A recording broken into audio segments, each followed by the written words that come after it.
The sound was warm without being muddy, clear without being harsh. A single violin could be heard perfectly in the furthest balcony seat. A full orchestra at maximum power never became overwhelming. The secret lay in details that most audience members never consciously noticed. The plaster walls applied in those multiple thin layers created a surface that was microscopically irregular. Sound waves scattered and diffused rather than bouncing cleanly back.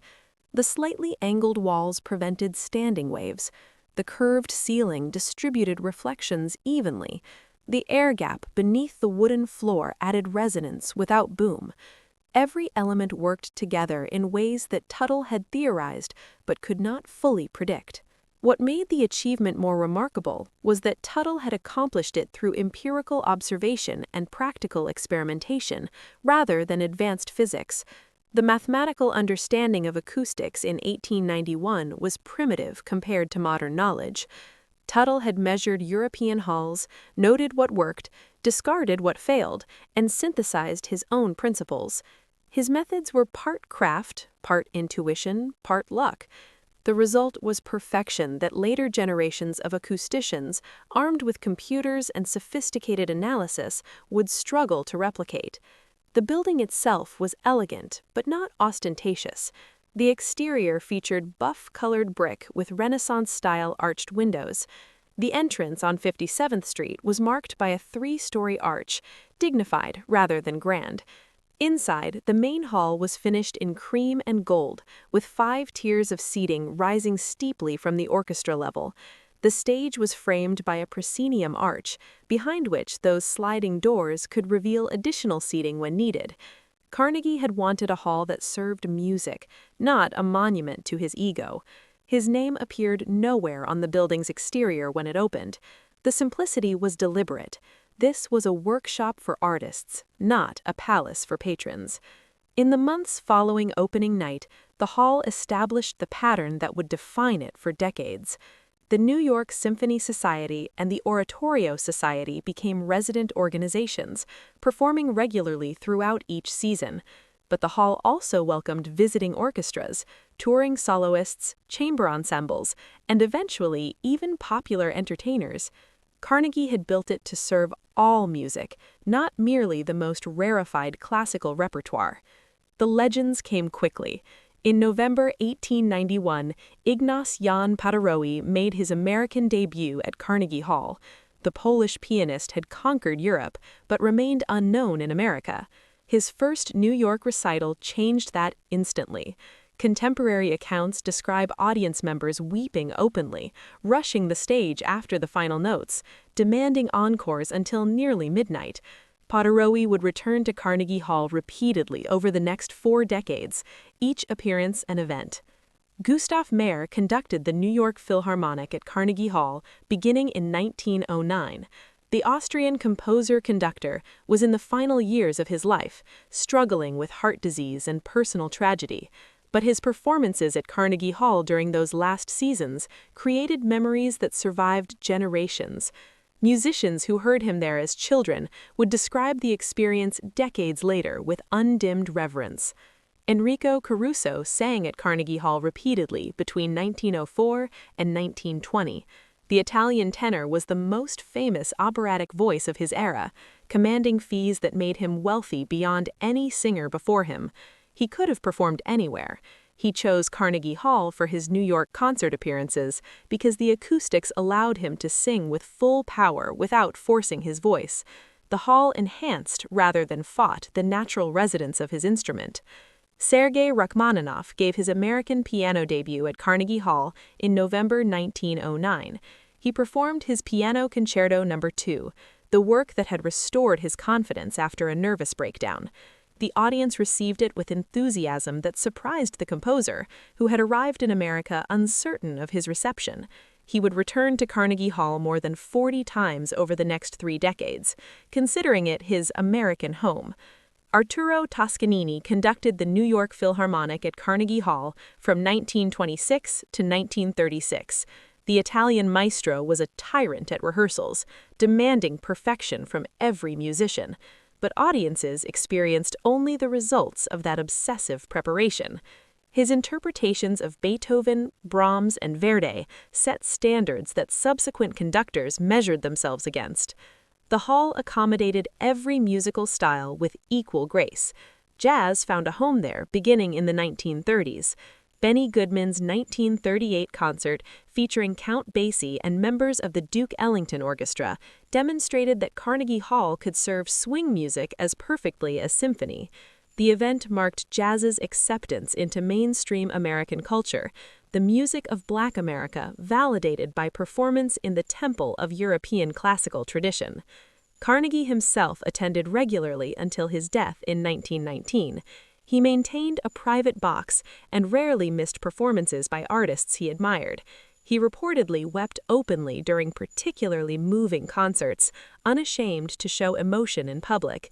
The hall had become his greatest philanthropic achievement, surpassing even his library program in cultural impact. His death at age 83 marked a transition for the institution he had created. Carnegie had operated the hall as a semi-commercial venture, covering costs through ticket sales while accepting modest losses when necessary. His estate had no particular interest in continuing that arrangement. In 1925, the Carnegie family sold the building to Robert E. Simon Sr., a New York real estate developer, for $2 million. Simon was a music lover who understood what he had purchased. He had no intention of demolishing or fundamentally altering a building that had achieved something close to perfection. Under his ownership, Carnegie Hall continued to function exactly as before. The resident orchestras maintained their schedules. Touring artists performed to sold-out houses. The golden age that had begun under Carnegie continued uninterrupted. The 1920s and 1930s brought new generations of legendary performers. Vladimir Horowitz made his American debut at Carnegie Hall in January 1928. The Ukrainian pianist was 24 years old, virtually unknown in America. Booked as a last-minute replacement for an indisposed pianist, he chose to perform Tchaikovsky's Piano Concerto, known the same work the composer had conducted at the hall's opening 37 years earlier. Horowitz played with such ferocious technical brilliance and emotional intensity that the audience interrupted the performance with ovation after the first movement. Critics the next morning declared that a new keyboard giant had arrived. Horowitz would perform at Carnegie Hall more than 200 times over the next 60 decades, his relationship with the building becoming one of the great artistic partnerships in musical history. Arturo Rubinstein gave annual recitals at Carnegie Hall from the 1920s through the 1970s. The Polish pianist specialized in Chopin, and his interpretations set the standard by which all others were judged. He reportedly loved the hall's acoustics so deeply that he insisted on practicing there before concerts, something few artists were permitted to do.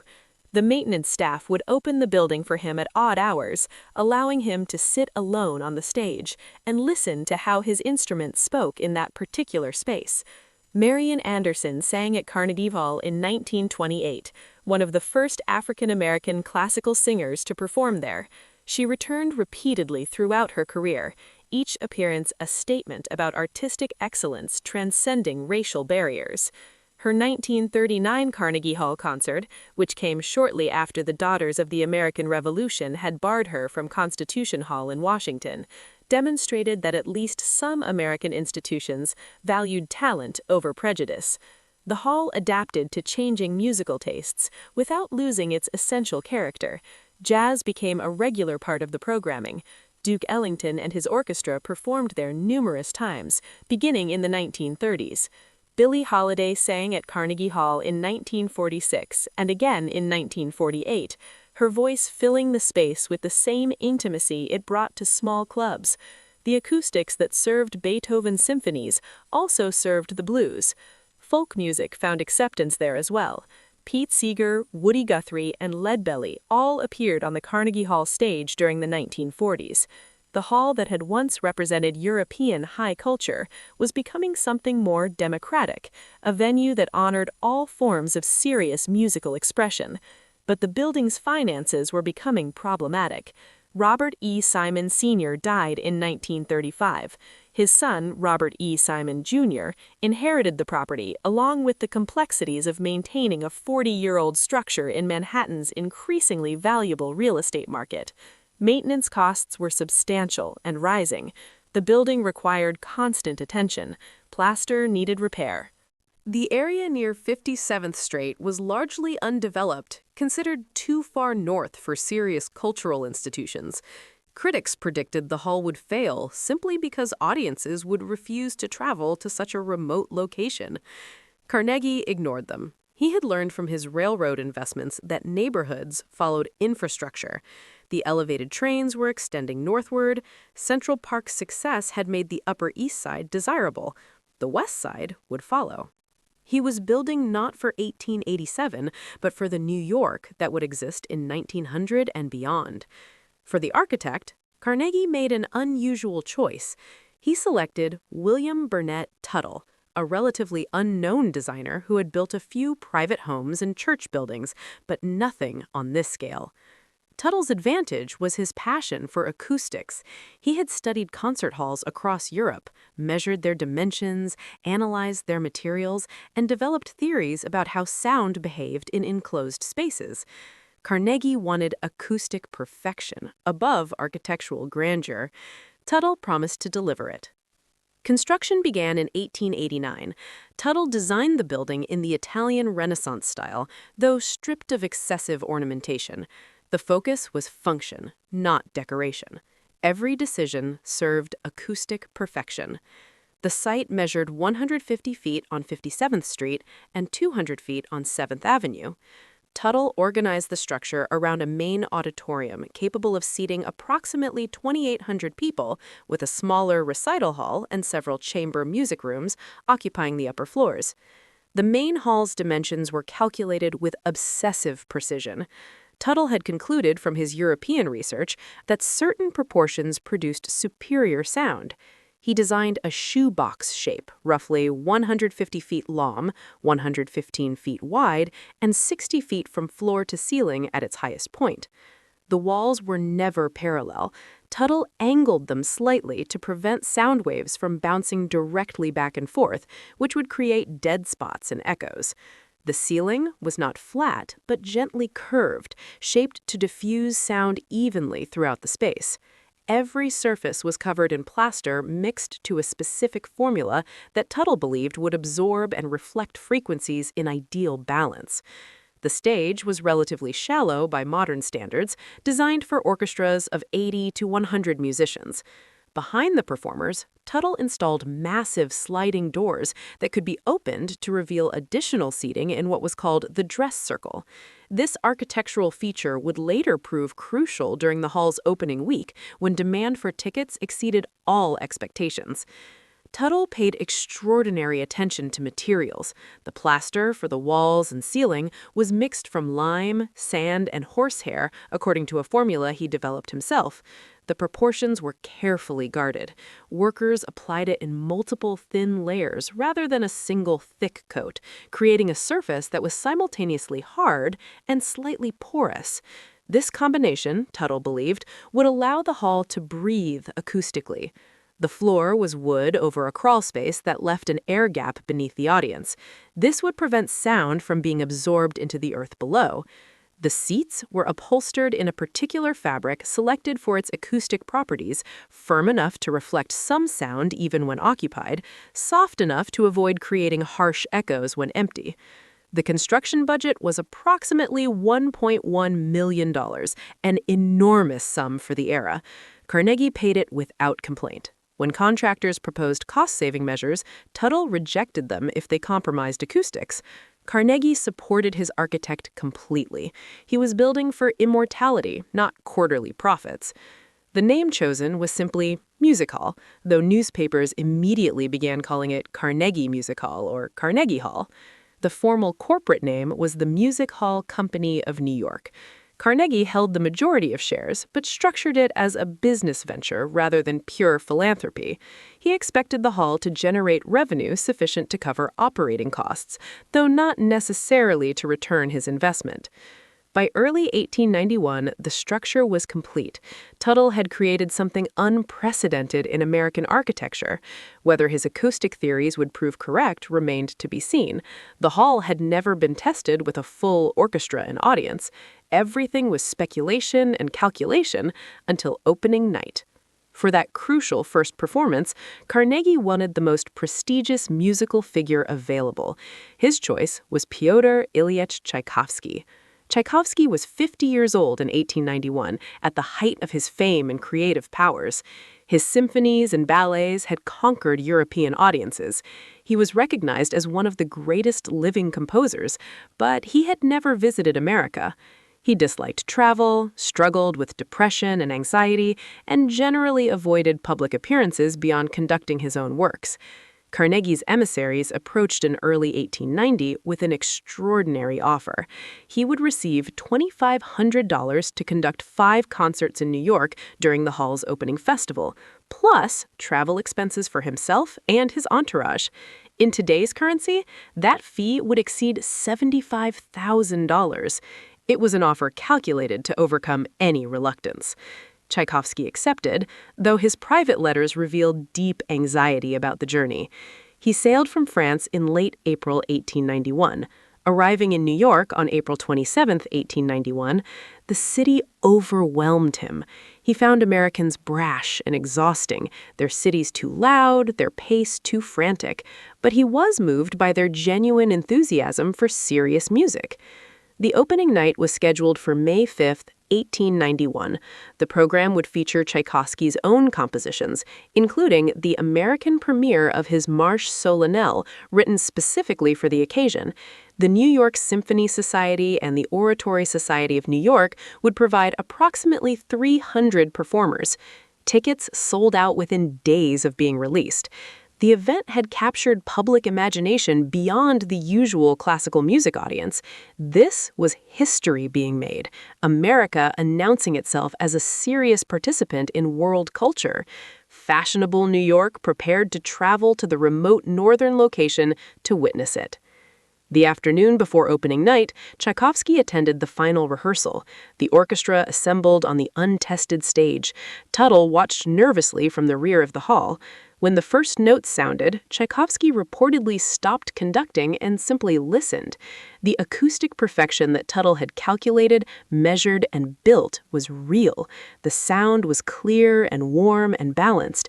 Every instrument could be heard distinctly, yet blended perfectly with the whole.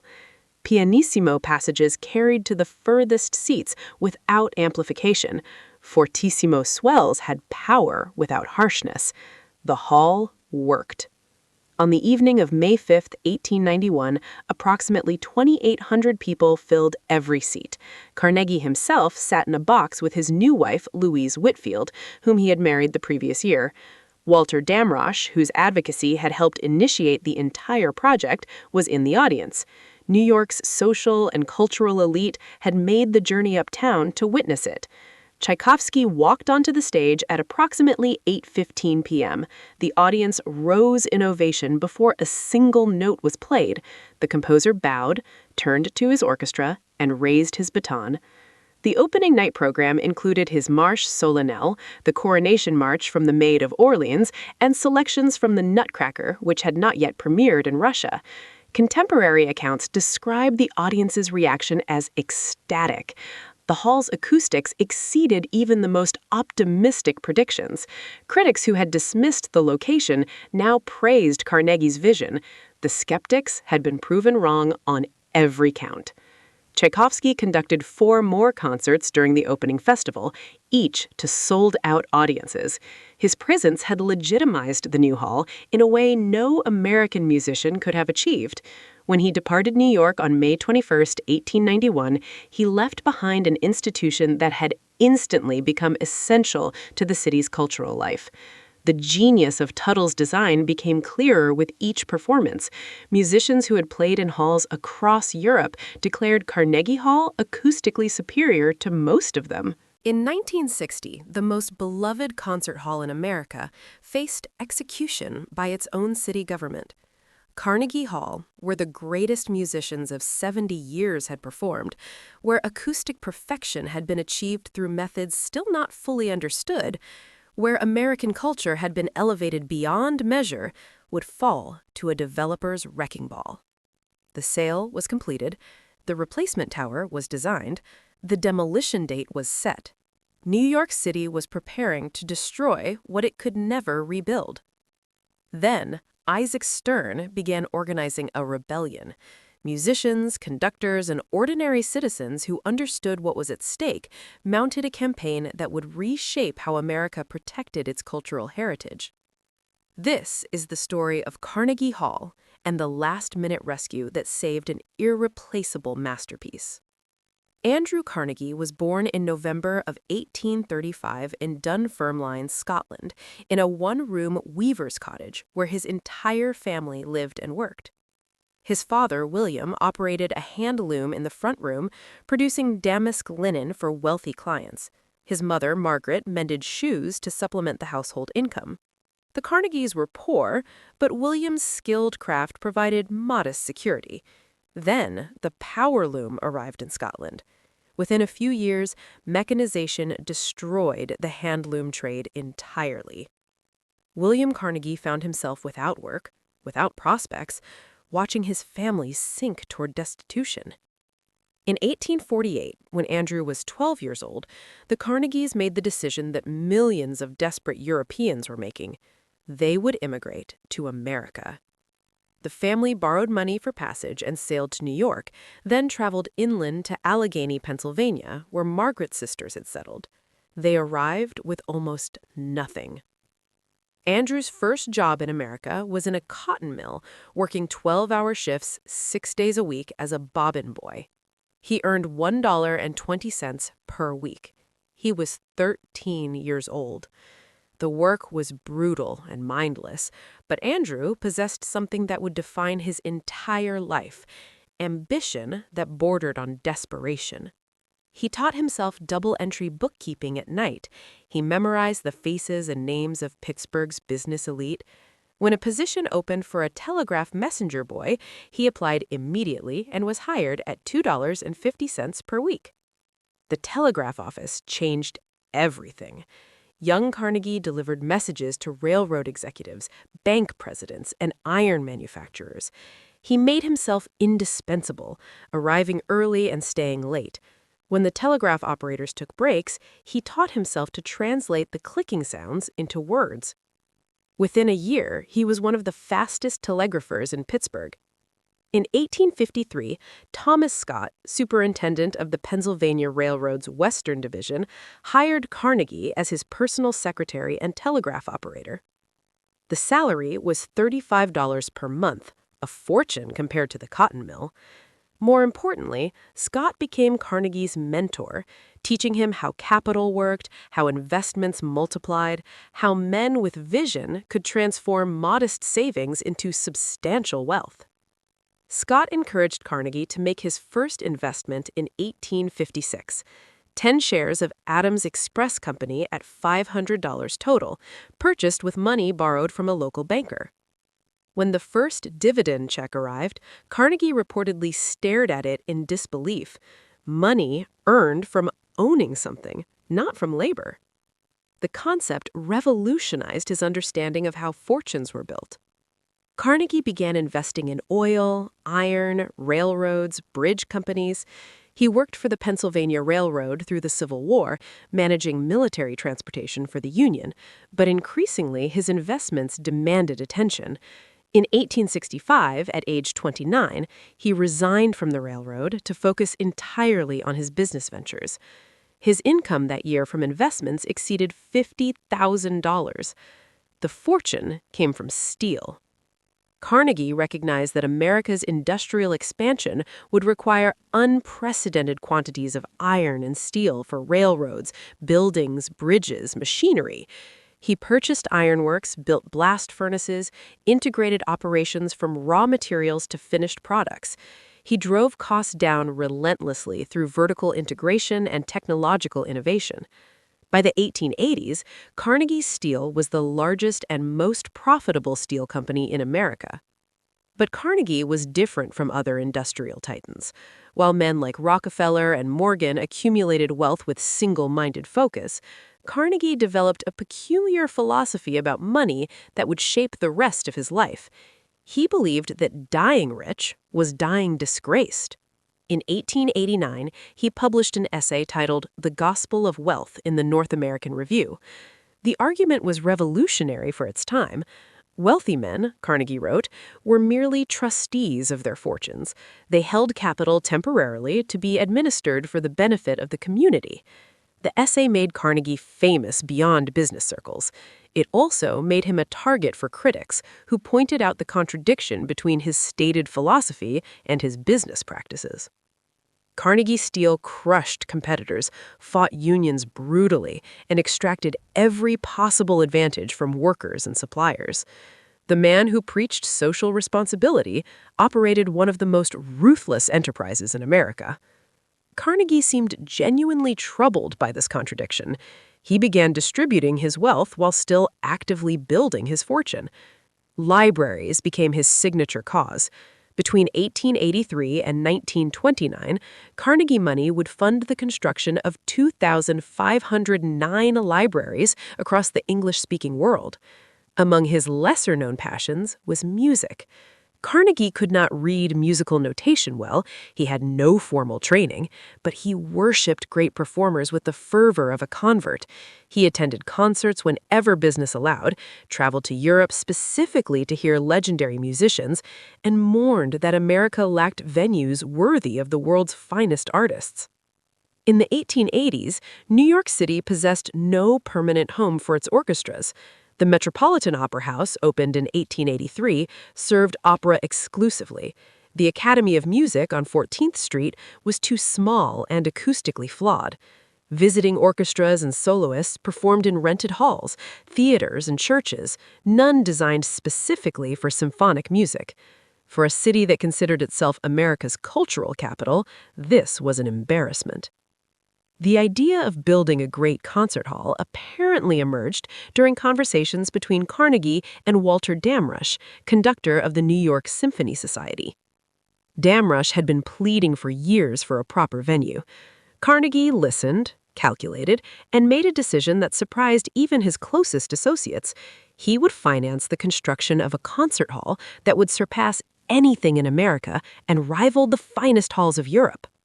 The announcement came in 1887. Carnegie would personally fund the construction of a music hall at 57th Street and 7th Avenue. The location drew immediate skepticism. At that time, fashionable New York ended somewhere around 42nd Street. The heating system was aging. The stage equipment needed updating. Simon Jr. funded these expenses from rental income, but profit margins were thin. Carnegie Hall was valuable as real estate, but marginal as a business. By the early 1952, the neighborhood around the hall had transformed completely. The area that had seemed impossibly remote in 1891 was now the heart of Midtown Manhattan. Office towers surrounded Carnegie Hall on all sides. The land beneath it had become extraordinarily valuable. Developers and real estate investors began approaching Simon with offers to purchase. The economics were simple and brutal. Carnegie Hall generated perhaps $200,000 annually in rental income after expenses. The land it occupied was worth millions. A modern office tower on the site could generate far more revenue than concerts ever would. To a purely rational investor, demolishing Carnegie Hall made perfect sense. Simon resisted these offers through the early 1952s. He understood what the building represented culturally, even if it made little sense financially. But by 1955, he could no longer maintain the property without substantial capital investment. The building needed major repairs that he could not afford to finance from operating income. In 1955, Simon announced that Carnegie Hall was for sale. The asking price was $5 million. The music world received the news with alarm, but no immediate action. Everyone assumed someone would step forward to save it.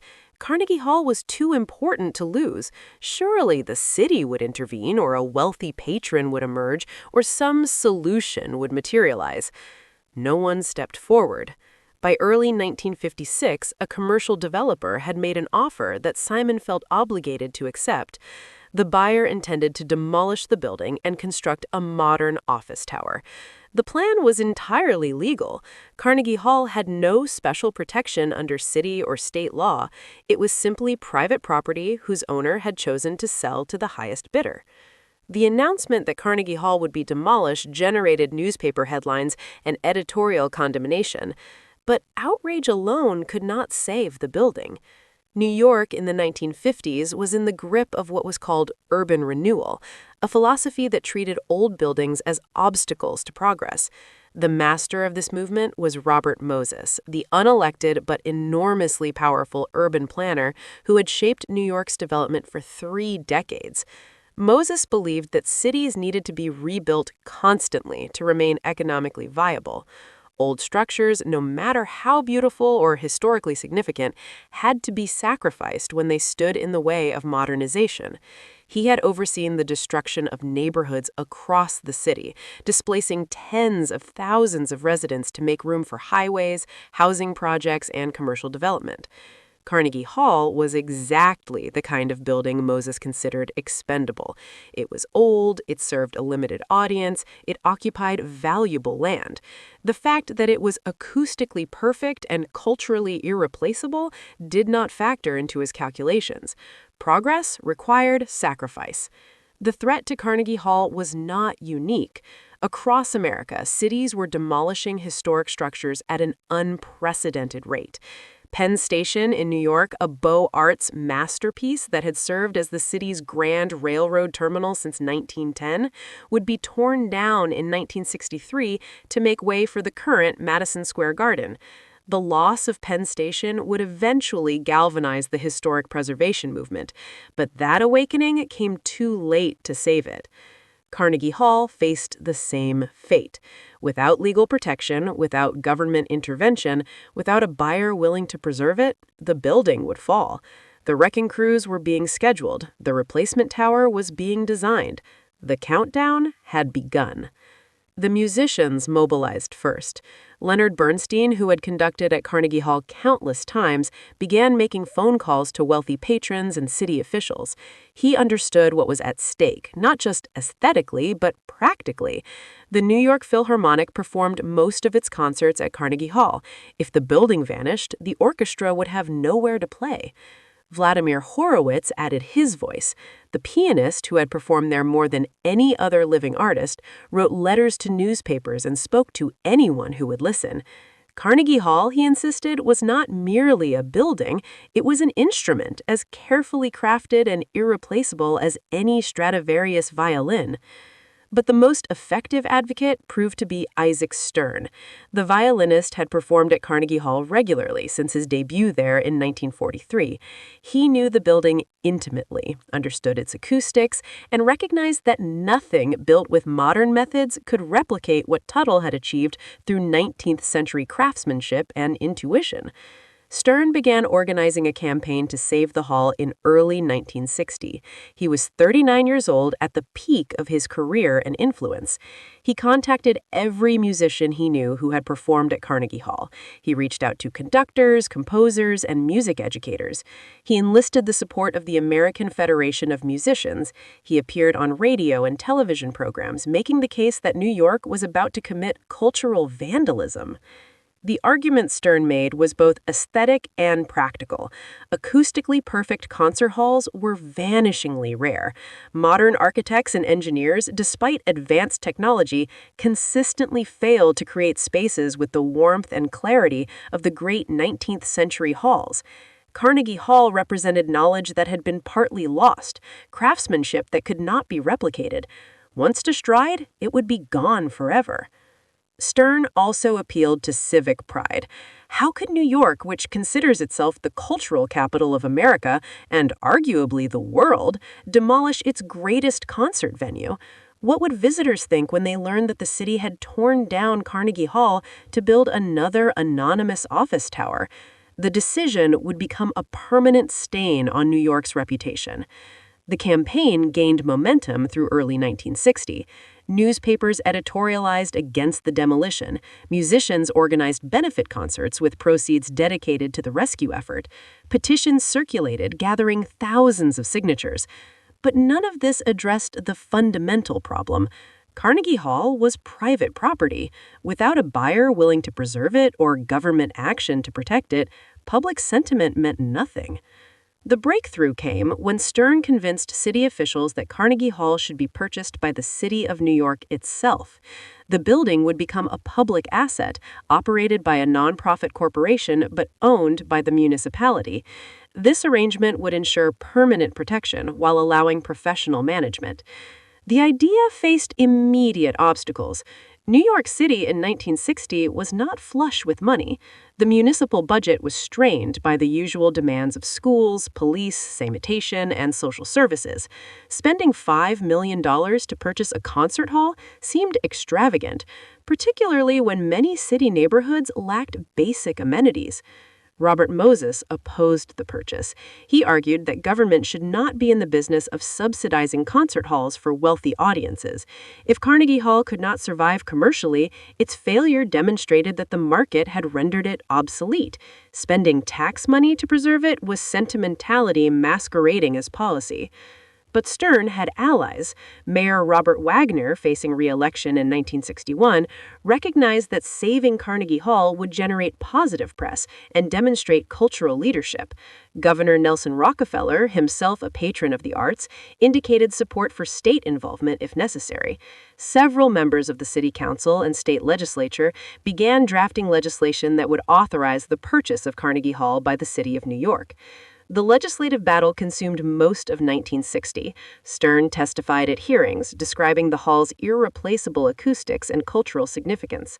Other musicians appeared alongside him: the director of the Metropolitan Opera, the president of the Juilliard School, and representatives from every major musical institution in the city urged legislators to act. Opposition came from unexpected quarters. Some classical music advocates worried that government ownership would lead to political interference in programming. If the city controlled Carnegie Hall, would politicians pressure management to book popular entertainers over serious artists? Would programming decisions be made based on ticket revenue rather than artistic merit? Others questioned whether the building was truly irreplaceable. Modern acoustic engineering had advanced considerably since 1991. Lincoln Center for the Performing Arts was already under construction on the Upper West Side. Its main auditorium, Philharmonic Hall, was being designed specifically for orchestral performance. Why not wait for that facility to open? Stern had answers for every objection. Government ownership would be purely custodial. Day-to-day management would rest with an independent nonprofit board. As for Lincoln Center's new hall, no one knew if it would sound good until it opened. Gambling Carnegie Hall's survival on the promise of an untested building was insane. The demolition remained scheduled. Simon needed to complete the sale, the developer needed to begin construction. Every month of delay cost money and created legal complications. By autumn of 1960, pressure was mounting for a final decision.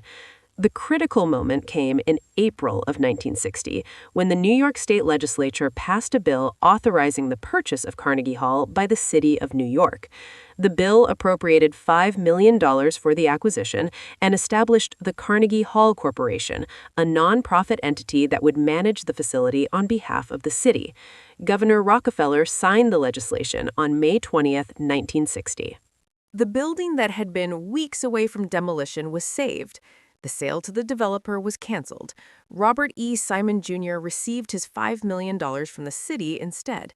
The wrecking crews were dismissed. The rescue had taken nearly 5 years from the initial sale announcement to final resolution. Throughout that period, Carnegie Hall had continued operating normally. Musicians performed to packed houses, apparently determined to enjoy the building while it still stood. Now those performances would continue indefinitely. Isaac Stern became the first president of the Carnegie Hall Corporation's board of directors, a position he would hold for decades. Under his leadership, the nonprofit would restore the building, maintain its acoustic integrity, and ensure that it remained accessible to the widest possible range of musical expression. The near demolition of Carnegie Hall had revealed something important about American attitudes toward cultural heritage. The country had no systematic protection for historic buildings. Structures of enormous cultural significance could be destroyed simply because their owners found demolition more profitable than preservation. The loss of Pennsylvania Station in 1963 would reinforce this lesson and eventually lead to the creation of New York City's Landmarks Preservation Commission in 1965. But Carnegie Hall itself required immediate attention. The building had been saved from demolition, but 7 decades of use had taken their toll. Plaster was cracking, the stage floor sagged in places, the heating and cooling systems were antiquated, paint was peeling, the elegant cream and gold interior that had dazzled opening night audiences looked tired and shabby. The Carnegie Hall Corporation faced a difficult reality. The building needed millions of dollars in restoration work, but ticket revenue barely covered operating expenses. Unlike private concert halls that could draw on wealthy patrons, Carnegie Hall was now a quasi-public facility that had to justify every expenditure to city budget officials and maintain broad public support. Isaac Stern proved as effective at fundraising as he had been at organizing the rescue campaign. He solicited donations from musicians, corporations, foundations, and individuals who understood that preserving Carnegie Hall required ongoing financial commitment. The restoration would proceed in phases over many years, addressing the most critical structural issues first, while leaving cosmetic improvements for later. One early priority was documenting exactly what made the hall's acoustics so exceptional. The Carnegie Hall Corporation commissioned studies by acoustic engineers, hoping to understand Tuttill's achievement scientifically. The findings were humbling. The engineers could measure and describe the acoustic properties, but they could not fully explain why the particular combination of materials, proportions, and construction methods produced such perfect results. The plaster formula remained partially mysterious. Tutill had used lime, sand, and horsehair, but the exact proportions and mixing technique appeared to have been lost. Contemporary plaster differed chemically from the 1891 material. When repairs required replacing sections of wall or ceiling, workers had to match not just the visual appearance, but the acoustic properties, an extraordinarily difficult task. The slight irregularities in the plaster surface created by the multiple thin layers and how workers applied each coat contributed to the sound diffusion that prevented harsh echoes. Modern plastering techniques, which aimed for perfectly smooth surfaces, would actually degrade the acoustics. Restorers had to learn 19th century methods and resist the temptation to improve on Tuttill's work. The wooden floor beneath the audience required similar care. The air gap under the seats contributed to the hall's resonance. Any attempt to modernize the foundation would risk destroying what made the room special. Workers repaired damage using period-appropriate materials and methods, treating the entire structure as a historic artifact that demanded reverence. The restoration work proceeded slowly through the 1960s and into the 1970s. The hall remained open and operational throughout, with construction scheduled around performance calendars. Audiences occasionally heard hammering during quiet passages, but most accepted the inconvenience as necessary to preserve the building they had fought to save. Meanwhile, Carnegie Hall's programming continued to evolve. The Beatles performed there in February 1964 during their first American tour. The concert lasted barely 35 minutes, with much of the music inaudible beneath teenage screaming. Critics who had worried that pop music would debase the hall's dignity found their fears confirmed. But the event also demonstrated the building's cultural flexibility. Carnegie Hall could accommodate any form of musical expression without losing its essential character. Folk music became increasingly prominent during the 1960s. Joan Baez, Bob Dylan, and Judy Collins all performed at Carnegie Hall, bringing audiences that had never attended orchestral concerts. The hall that had opened with Tchaikovsky now embraced the full spectrum of American music, from European classical traditions to indigenous folk forms to contemporary rock and roll. Jazz artists continued to treat Carnegie Hall as a pinnacle venue. The modern jazz quartet, Miles Davis, and Charles Mingus all recorded live albums there. Understanding that performing at Carnegie Hall legitimized jazz as serious art music, deserving of the same respect as symphony orchestras. The hall's reputation attracted musicians from around the world. When the Soviet Union began allowing its artists to tour internationally during the cultural thaw of the 1960s and 1970s, Carnegie Hall was often their first American stop. Mstislav Rostoprovich played cello there, Sviatoslav Richter gave piano recital, David Oistrakh performed violin concerto. These appearances carried political significance beyond their artistic merit, representing cultural exchange during the Cold War. By the mid-1970s, Carnegie Hall had survived its near-death experience and emerged with strengthened legal protections and renewed public appreciation. But the building needed another major intervention. The restoration work of the 1960s had addressed structural problems but left cosmetic issues unresolved. The interior looked worn. Modern audiences expected amenities that the 1891 structure lacked. The decision was made to undertake the most comprehensive restoration since the hall's construction. The project began in 1983 and would eventually cost approximately $50 million, 10 times what the city had paid to purchase the building 23 years earlier. The work was funded through a combination of city applications, state grants, federal historic preservation funds, and private donations. Isaac Stern led another fundraising campaign, now in his 60s but still deeply committed to the institution he had saved. The restoration aimed to return the main hall to its opening night appearance, while discreetly modernizing backstage facilities and public spaces. Workers stripped away decades of paint to discover the original cream and gold color scheme. They repaired the ornamental plasterwork that decorated the boxes and balconies. They refurbished the stage, replacing worn boards with wood matched to the original specifications. The project required extraordinary care. Every decision was reviewed by historic preservation specialists, acoustic consultants, and musicians who understood how changes might affect sound quality. When workers discovered that some previous repairs had actually degraded the acoustics, they removed that work and restored original conditions. The backstage areas received modern amenities. Dressing rooms were renovated and expanded, climate control was improved, electrical systems were upgraded to handle contemporary lighting and sound equipment, elevators were modernized. But all these improvements were accomplished without compromising the hall's essential acoustic character or historic fabric. The main entrance on 57th Street was restored to its original grandeur. The brass fixtures were polished, the marble was cleaned, the archway that had welcomed Tchaikovsky, Mahler, Toscanini, and Horowitz gleamed once again. When the renovation was completed in December 1986, Carnegie Hall looked much as it had in 1891, but with infrastructure capable of serving the late 20th century. The reopening ceremony in December 1986 featured a gala concert with Leonard Bernstein conducting. Bernstein had been advocating for Carnegie Hall since the demolition crisis of 1960. Now, at age 68, he returned to celebrate the building's restoration and continued survival. The performance was broadcast nationally, introducing millions of viewers to a hall they might never visit in person, but could now appreciate as a national treasure. Isaac Stern remained chairman of the Carnegie Hall Corporation until his death in 2001.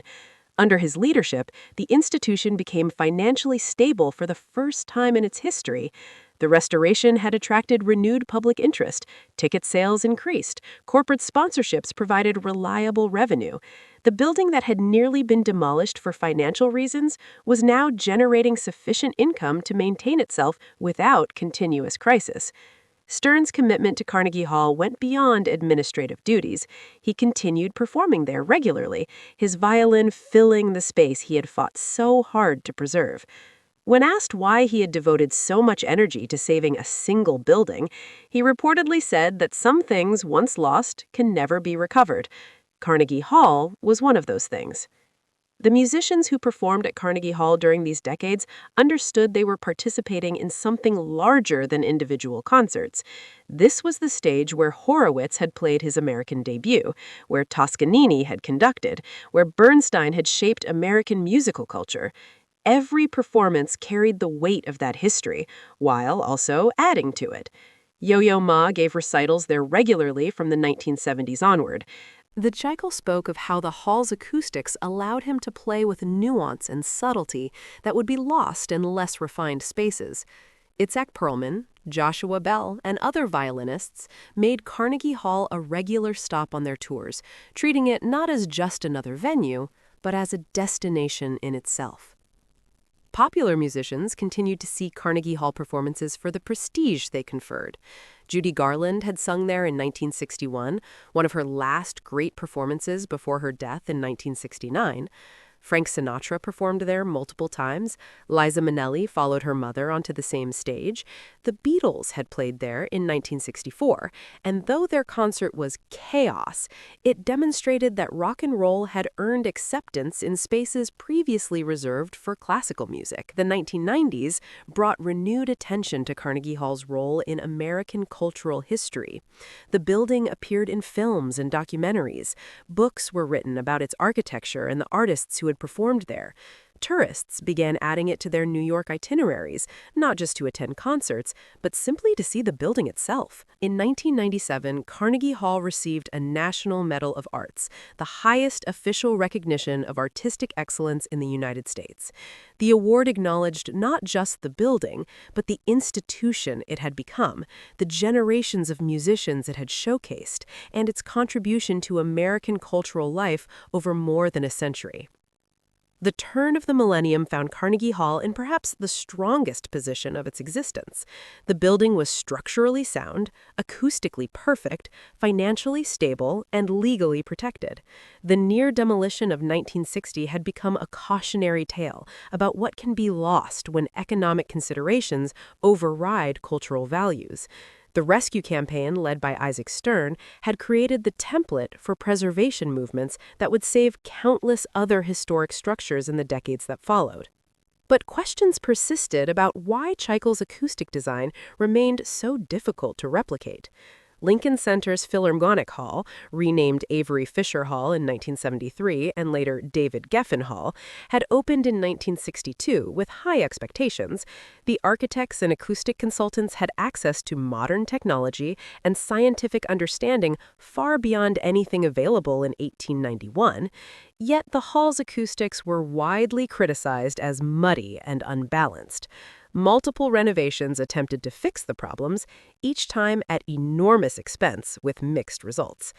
Other modern concert halls faced similar challenges. Some sounded acceptable but not exceptional. Others, despite costing hundreds of millions of dollars, were acoustic failures requiring fundamental reconstruction. The mystery of Carnegie Hall deepened.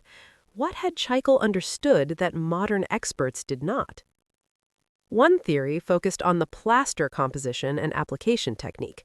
The multiple thin layers created a surface that was simultaneously hard and porous in ways that contemporary materials could not match.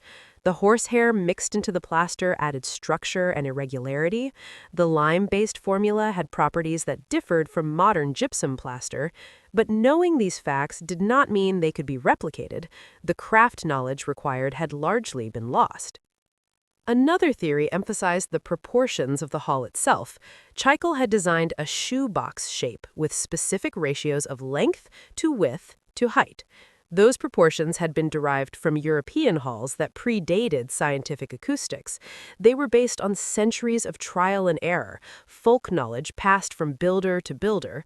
Modern architects often departed from these traditional proportions in pursuit of architectural novelty, then discovered that acoustics suffered as a result.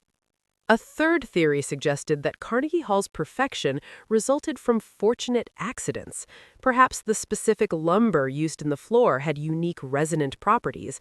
Perhaps the foundation settling over years had created beneficial stress patterns in the walls.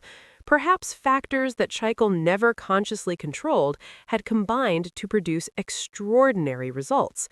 If this theory was correct, Carnegie Hall was literally irreplaceable. No amount of money or expertise could recreate the exact conditions of its construction. Whatever the explanation, musicians knew empirically that Carnegie Hall remained special. Young performers spoke of making their Carnegie Hall debut with the same reverence their grandparents had expressed. Established artists returned year after year, treating the building with affection usually reserved for beloved instruments. The hall had personality, character, a quality that transcended physical measurements. The 21st century brought new challenges. Digital recording and streaming services changed how people experienced music. Audiences could listen to the world's greatest performers without leaving home.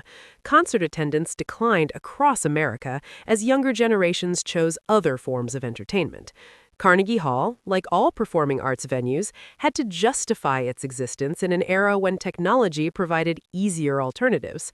The institution responded by expanding its mission beyond simply presenting concerts. Educational programs brought students into the hall for interactive sessions with musicians.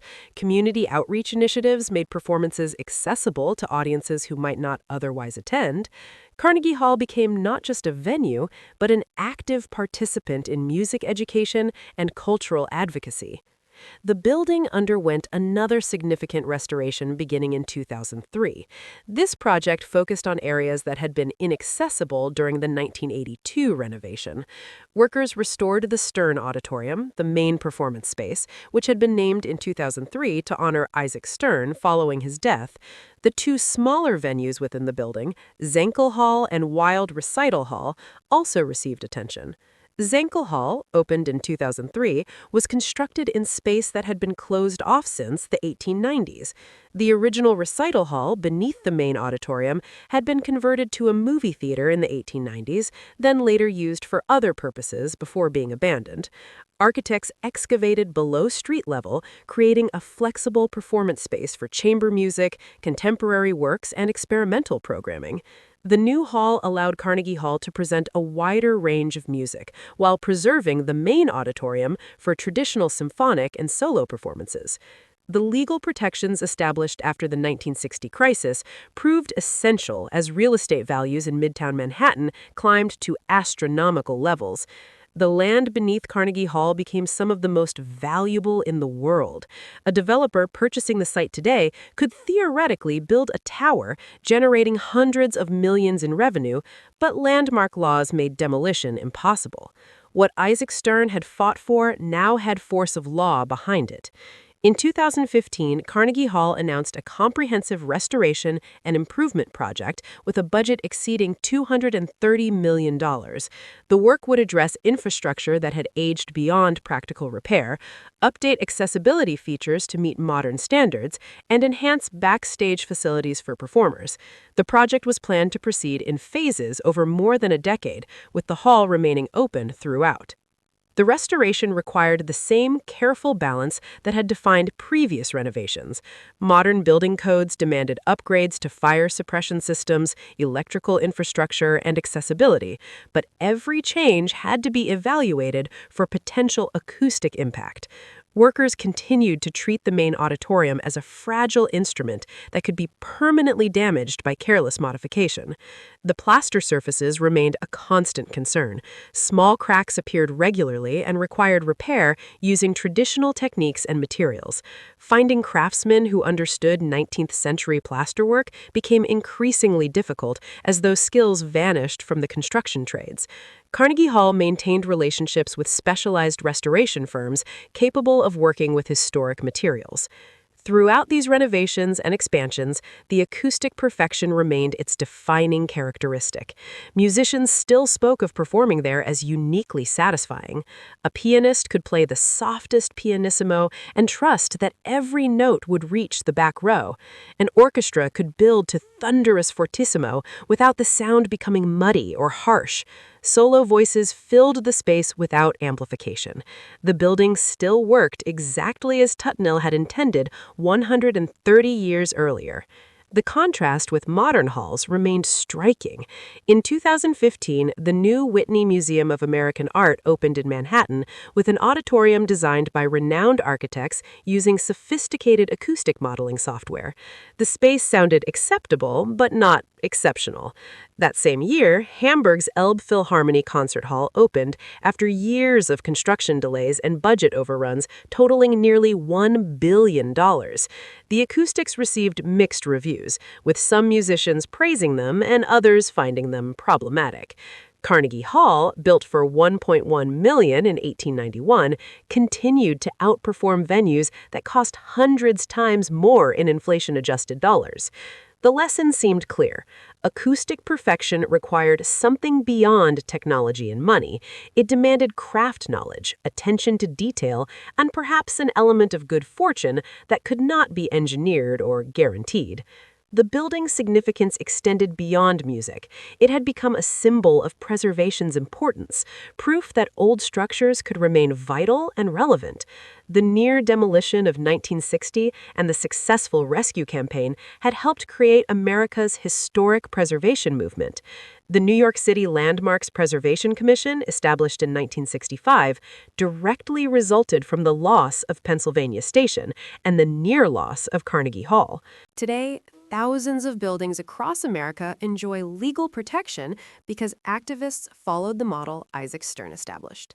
Communities that might once have accepted demolition now fight to save historic structures. The economic arguments that nearly doomed Carnegie Hall carry less weight in a culture that has learned to value heritage alongside profit. Carnegie Hall hosts more than 250 performances each year, from classical symphonies to jazz quartets to world music ensembles. The programming reflects the diversity of contemporary musical culture while maintaining the artistic standards that have defined the institution since 1891. Young musicians still dream of making their Carnegie Hall debut. Established artists still consider performances their career highlights. The building has witnessed American history across 3 centuries. It opened when electric lights were novelties and horse-drawn carriages filled the streets. It survived 2 world wars, the Great Depression, and multiple periods of urban crisis. It nearly died during an era when old buildings were considered obstacles to progress. It was saved by musicians and citizens who understood that some things, once lost, can never be recovered. Standing at 57th Street and 7th Avenue today, Carnegie Hall looks much as it did on opening night in 1891. The buff-colored brick exterior, the Renaissance arches, the dignified entrance that welcomed Tchaikovsky and Horowitz and Bernstein. Inside, the cream and gold auditorium seats 2,804 people, almost exactly the capacity Tutill designed for. The stage where legends performed remains fundamentally unchanged. The plaster that Tutill mixed and applied still covers the walls and ceiling, diffusing sound with the same perfection it achieved 130 years ago. The building endures not merely because it was saved from demolition, but because it continues to serve its original purpose with undiminished excellence.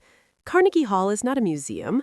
It is a working concert venue where the world's finest musicians choose to perform. The acoustics remain perfect. The prestige remains undimmed. The music plays on. What began as Andrew Carnegie's philanthropic vision survived demolition through citizen activism and has been preserved through decades of careful stewardship, stands as testament to what cities can become when they value culture alongside commerce.